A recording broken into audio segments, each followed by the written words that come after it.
আজকে আমরা আলোচনা করব ইসলামিক ইতিহাস নিয়ে। আমরা আলোচনা করব ইসলামিক ইতিহাস প্রথম পত্র। আমরা মানে সংক্ষিপ্ত সাজেশন যদি আমরা খেয়াল করে দেখি তাহলে আমরা জ্ঞানমূলক আমরা প্রথমে আলোচনা করি। দেখা যায় যে এই যে পরীক্ষার ক্ষেত্রে অনেক দেখা যায় যে জ্ঞানমূলক প্রশ্ন দেখা যায় কমন পড়ে না, অনেকে অনেক জ্ঞানমূলক প্রশ্ন পড়ে যায়, তারপর দেখা যায় জ্ঞানমূলক প্রশ্ন কমন পড়ে না। তো সৃজনশীলের ক্ষেত্রে জ্ঞানমূলকের ক্ষেত্রে আমরা সুপার সাজেশন আমরা এখানে যে মানে সাজেশনগুলো আমরা দিয়েছি বা মানে এগুলো যদি আমরা পড়ি তাহলে দেখা যাবে যে কমন পড়ার সম্ভাবনা থাকবে, শতভাগ কমন পড়ার সম্ভাবনা থাকবে। এখানে আমরা যদি খেয়াল করে দেখি যে ইসলামিক ইতিহাস প্রথম পত্রে মানে সৃজনশীল জ্ঞানমূলক প্রশ্নগুলো দেখা যায় যে অনেক সময় রিপিট আসে। আপনি খেয়াল করে দেখেন যে এখানে অসংখ্য প্রশ্ন দেখবেন এখানে রিপিট আসছে, যেগুলো বারবার ঘুরে ঘুরে বিভিন্ন পরীক্ষা, বোর্ডের পরীক্ষা বা কলেজের পরীক্ষাগুলো আসে। যেমন আরব দেশ কোন মহাদেশে অবস্থিত বা জাজিরাতুল আরব বলতে কি বোঝানো হচ্ছে বা ইয়েমেন শব্দের অর্থ কী সেগুলো।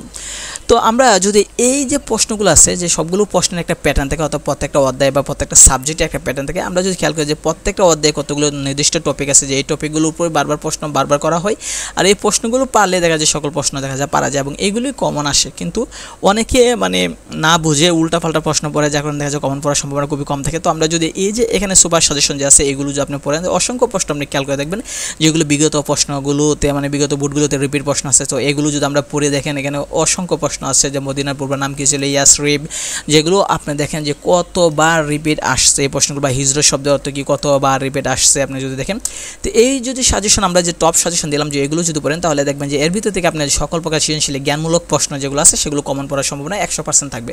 তো এগুলো পড়লে আপনি দেখবেন যে জ্ঞানমূলক নিয়ে আপনার কোনো টেনশন থাকবে না। এগুলো আপনি পড়লে দেখবেন যে আপনি সকল বোর্ডের জন্য এইগুলো পড়লে জ্ঞানমূলক প্রশ্ন আপনার কমন পড়বেন। তো এর পিডিএফ ফাইল আমরা কমেন্ট অথবা ডেসক্রিপশন বক্সে দেওয়া হবে, ওখান থেকে আপনারা লিঙ্ক থেকে আপনারা কমেন্ট থেকে আপনারা অথবা ডেসক্রিপশন বক্স থেকে আপনারা এটা ডাউনলোড করে নিন। আর এখানে খেয়াল করে দেখবেন যে এই যে প্রশ্নগুলো সেগুলো ভালোভাবে পড়বেন। অনেকে দেখা যায় যে আপে তবে অনেক প্রশ্ন পড়ে, আজেবাজে প্রশ্ন পড়ার কারণে দেখা যায় যে প্রশ্নগুলো কমন পড়ার সম্ভাবনা কম থাকে আর এগুলো মনে থাকে না।